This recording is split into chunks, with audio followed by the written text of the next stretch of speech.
our first game. As if we weren't already gonna do that. Alright, but no, this is special because for our first game, we actually have a special guest. We have a special guest from outside the Ateneo. We actually have here with us a world-famous, internationally renowned spelling bee champion! Wow! Can we please get our spelling bee champion up here? Wow, they know it! They're so good!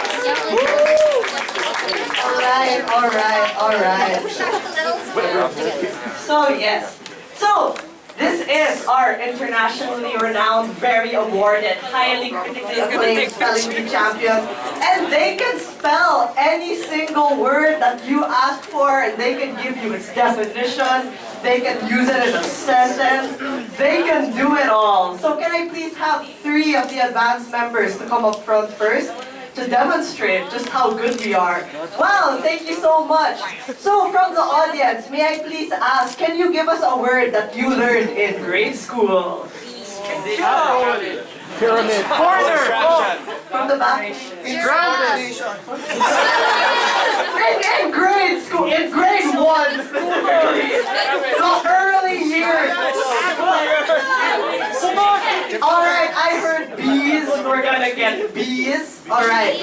So we are gonna start spelling bees with bees. Bees. Bees. E. S. Bees.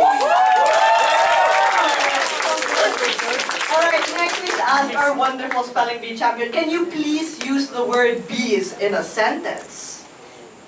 Help. I. M. Running. Away. From. Bees. Bees. Alright, we're doing so great. Alright, can I please get another 3 members? Please shuffle, please shuffle. Alright, from that side of the audience, can I please get a word that you learned in high school? Failure. High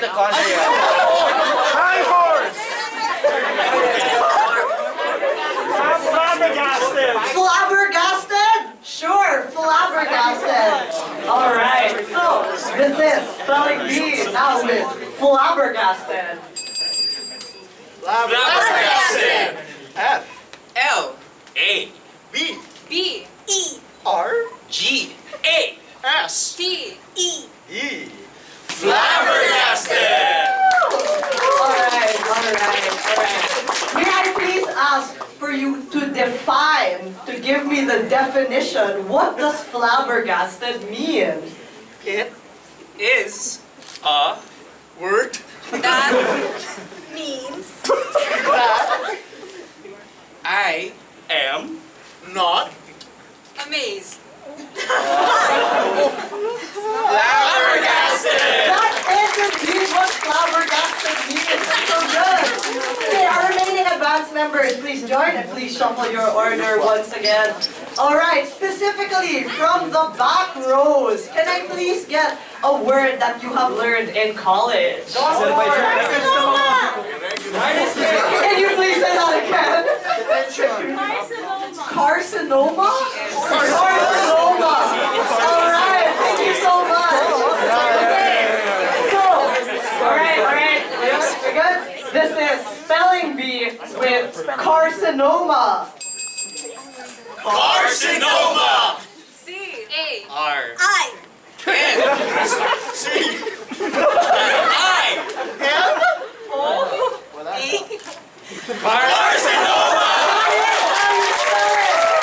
Alright, obviously we all already know what carcinoma means, so can you please use it in a sentence? In the Barcelona we saw a carcinoma.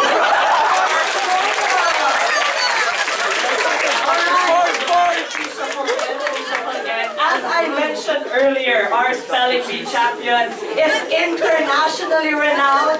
They are a polyglot. They travel all over the world, so they can even spell words in a foreign language. So from the audience, can you please give us any words that you know in a foreign language?